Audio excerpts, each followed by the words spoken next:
Graça e paz, irmãos e irmãs, bom dia na paz do Senhor Jesus. Hoje, domingo, dia de escola dominical. Portanto, nós estamos estudando a palavra do Senhor na nossa revista Em Marcha, Legados de Fé.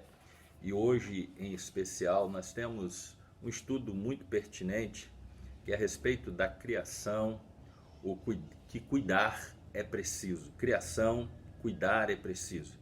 E o texto que nós vamos usar como base está em Deuteronômio, no capítulo 20, Deuteronômio 20, versículo 19.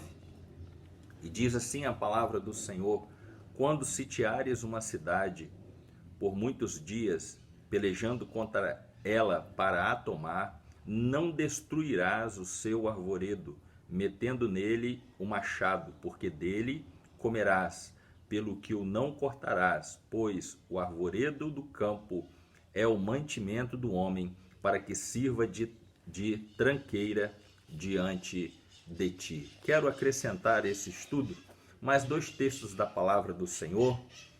O primeiro está no Salmo 115, versículo 16, que diz assim: os céus são os céus do Senhor, mas a terra deu-a aos filhos dos homens. Amém, queridos? Glória a Deus. Quero que você, como eu, estejamos nesta manhã gloriosa, estudando a palavra do Senhor, meditando nela, e nós vamos perceber o quanto é importante estarmos na direção do Senhor, guardando a palavra do Senhor. O cuidado com a natureza é uma necessidade constante.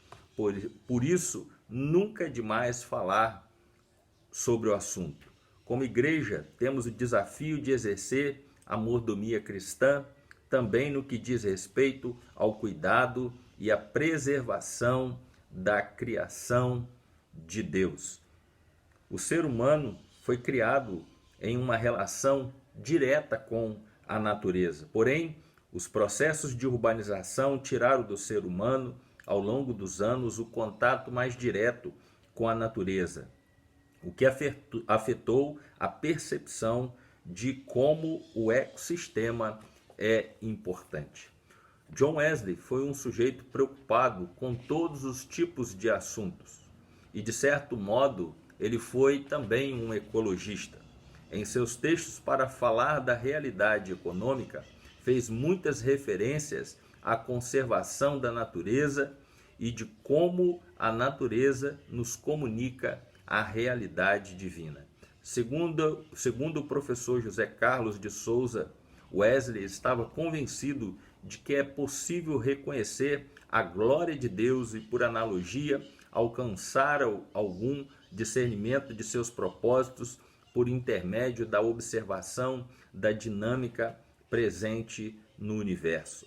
A natureza, ela é geradora de assombro, encanto e maravilhamento por Deus. Ela é uma fonte de fé, pois a fé também possui a dimensão de admirar este Deus, cujo poder gera céus, terra e biodiversidade tão importantes. Pensar o nosso discipulado na perspectiva do meio ambiente faz-nos recordar a dimensão da oikomene, a casa comum. Esta casa da humanidade, de todos os animais e plantas, é uma casa coletiva, na qual todos e todas nós temos responsabilidade. O povo bíblico sabia disso. Esse texto que nós lemos, o primeiro texto de Deuteronômio 20, 19, é um exemplo prático disso, pois determina que as guerras por domínio humano não poderiam levar à depredação do meio ambiente. A destruição da natureza é uma consequência do pecado e, por isso mesmo, há uma necessidade de arrependimento e autoconhecimento na dimensão ecológica. Amém, queridos? Esse texto, então, nos leva a pensar a respeito, em primeiro lugar, da mordomia. Nada é nosso, mas o Senhor tem nos confiado. Há um texto, o segundo texto que eu queria deixar para os irmãos, que fala que os céus são do Senhor, mas a terra ele deu aos homens, mas deu como forma de mordomia. Nós precisamos aprender a guardar aquilo que Deus nos deu, porque haverá um tempo onde nós vamos devolver isso para o Senhor e para as próximas gerações. Portanto, nós precisamos ver que a natureza também manifesta a glória de Deus. Muitas pessoas não conseguem enxergar a Deus, mas através da natureza nós podemos ver o cuidado de Deus, o quanto Deus fez de uma forma extraordinária, excepcional, a natureza e a terra que Ele nos deu. E nós, como seres humanos, precisamos ter essa consciência ecológica deste lugar que não é nosso, mas é um lugar de todos. Nós precisamos aprender a preservar aquilo que Deus nos deu. É algo que é importantíssimo e pertinente para esses últimos tempos, onde o ser humano está mais preocupado com o dinheiro, e nós sabemos pela perspectiva cristã que dinheiro na Bíblia é o mamon, e não tem preservado a natureza, tem degradado a natureza, destruído a natureza. Nós, como filhos e servos do Senhor, precisamos repensar, e como cristãos e discípulos do Senhor, na mordomia cristã, se estamos guardando a casa que o Senhor nos deu. Para Wesley, as relações humanas junto ao mundo natural devem ser modeladas por uma atitude de cuidado e responsabilidade. Como parceiros e parceiras nas obras de Deus, nós devemos defender a vida em todas as suas manifestações. A preocupação ecológica vai do nível mais simples, o pessoal, ao mais completo e social. É preciso ampliar essa percepção e assim perceber que a igreja faz a sua parte quando somente de forma consciente os recursos, consome de forma consciente os recursos naturais, mas também quando denuncia o pecado social, os abusos e políticas perversas contra o meio ambiente. Para nós, cristãos e cristãs, pensar isso é um desafio ao discipulado relacional e à santidade social. É interessante porque esse texto nos fala a respeito da santidade social. O quanto nós, como seres humanos relacionais e sociais, nós precisamos mostrar que nós somos discípulos e discípulas do Senhor comprometidos com aquilo que Ele fez, guardar e preservar esta terra. A preocupação ecológica exige mudanças de comportamento por meio de medidas domésticas, mas não só. Precisamos nos interessar em preservar o que está além do nosso quintal, dos nossos interesses. Porque quando nós fazemos isso, nós estamos reproduzindo o Deus desse século. Um Deus egoísta, um Deus egocêntrico, um Deus que não se interessa pelo próximo e muito menos com a próxima geração. A questão ecológica é a questão do legado. O que nós vamos deixar para as próximas gerações? Uma terra melhor ou uma terra degradada e destruída? Nós precisamos pensar a respeito disso.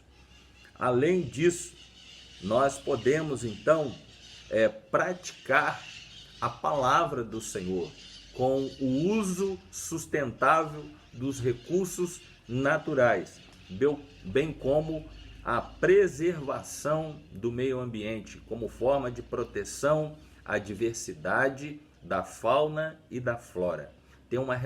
Isso tem uma relação direta com a nossa fé e precisa ser considerado como exercício da mordomia cristã para com a criação de Deus, a partir do reconhecimento que a natureza revela as grandezas do Deus Criador.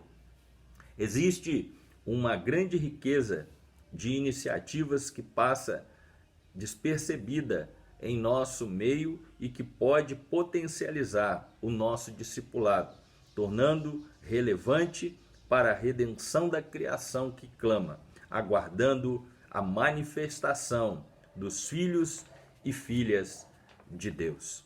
É interessante e importante para nós entendermos que a criatura, aqueles que não conhecem o Deus Criador, o Deus que fez todas as coisas, eles esperam por nós, cristãos conscientes, a manifestação da presença de Deus através da nossa vida. E uma das formas é a preservação da natureza, a preservação ecológica, o cuidado com o meio ambiente. Para os cristãos e cristãs, em particular, ao menos um problema de ordem teológica acabou afetando negativamente a nossa percepção da natureza e do mundo. A pregação escatológica da vinda de Cristo e do novo céu e da nova terra roubou-nos, de algum modo, a percepção de uma necessidade de cuidar e preservar deste mundo agora. Erroneamente, o tomamos por provisório e por isso dispensável. Resgatar o valor da mordomia cristã no sentido do cuidado da natureza tornou-se essencial para a sobrevivência desta e das próximas gerações. Em teoria, é fácil dizer da importância deste tema, mas na prática, cada vez mais percebemos que a destruição do meio ambiente rouba-nos de nossa própria humanidade. O ser humano tem o dever de administrar a terra e os seus recursos que Deus lhe confiou segundo os critérios do Senhor. Portanto, irmãos e irmãs, é importante situarmos a salvação do mundo no contexto da salvação da humanidade, pois, como nos alerta Paulo, a criação aguarda ansiosamente a manifestação dos filhos de Deus, pois a criação foi sujeita à vaidade, não voluntariamente, mas por vontade daquele que a sujeitou. Todavia, com a esperança de ser também ela libertada do cativeiro da corrupção, para participar da gloriosa liberdade dos filhos de Deus. Pois sabemos que toda a criação geme e sofre com dores de parto até o presente dia. Isso está lá relatado para nós na carta do apóstolo Paulo aos Romanos, no capítulo 8, versículo 19 ao 22. Eu te incentivo nesta manhã a ler esse texto e analisar com a perspectiva da mordomia cristã e, segundo esse texto da palavra do Senhor, foi Deus quem criou e que nós precisamos cuidar e preservar. Precisamos repensar a nossa teologia para poder proporcionar oportunidades para um arrependimento profundo e de resultados notáveis em nossa realidade. Te convido nesta manhã de escola dominical, manhã profética do Senhor, a estarmos orando em atitude de arrependimento, pedindo perdão ao Senhor pelos nossos pecados, o quanto nós temos errado no propósito do Senhor, inclusive na mordomia cristã e na preservação da natureza e dessa terra que Ele nos confiou. Te convido, portanto, a orar junto comigo, em arrependimento, a colocar a nossa vida diante do Senhor, entendendo que nós somos discípulos e discípulas do Senhor. Temos um mestre que tem nos ensinado e nos lembremos que Ele tem nos confiado a terra, tem nos confiado as pequenas coisas e o desejo do coração dele é nos revelar coisas maiores e espirituais. Mas se nós não estamos cuidando daquilo que Ele tem nos dado, Ele não pode nos confiar coisas maiores. Em nome de Jesus, vamos orar, vamos clamar ao Senhor nesta manhã, em nome de Jesus. Pai de amor, nesta manhã de escola dominical, de aprendizado da Tua Palavra, nós nos arrependemos pelos nossos erros, pelos nossos pecados. E nós sabemos que há uma lei da semeadura nesta terra, que aquilo que semeamos, plantamos, nós colhemos. Portanto, Senhor, te pedimos perdão pelos nossos pecados e porque temos deteriorado a terra que o Senhor nos deu. Que nós possamos ter uma consciência cristã de estarmos buscando a Ti com responsabilidade, entendendo que esta terra foi um presente que o Senhor nos deu e que nós precisamos preservar. Isso tem a ver com a nossa vida e vida espiritual, do qual o Senhor tem interesse pessoal em nos fazer crescer em estatura e graça diante de Ti, nos tornarmos crentes maduros e responsáveis. Senhor, fala conosco a cada dia. Muito obrigado pelo estudo da Tua palavra nesta manhã. Continua a falar à Tua igreja, a nos ensinar, a nos levar a um tempo de oportunidade, de arrependimento e de crescimento espiritual. Nós te louvamos e te agradecemos, em nome de Jesus. Amém? E que a graça do Senhor Jesus, o amor de Deus, o eterno Pai, e a comunhão e a consolação do Espírito Santo esteja sobre nós. E que esse estudo, nesta manhã, tenha edificado a tua vida como edificou a minha, e te faça crescer na graça do Senhor. Que Deus te abençoe, em nome de Jesus. Amém?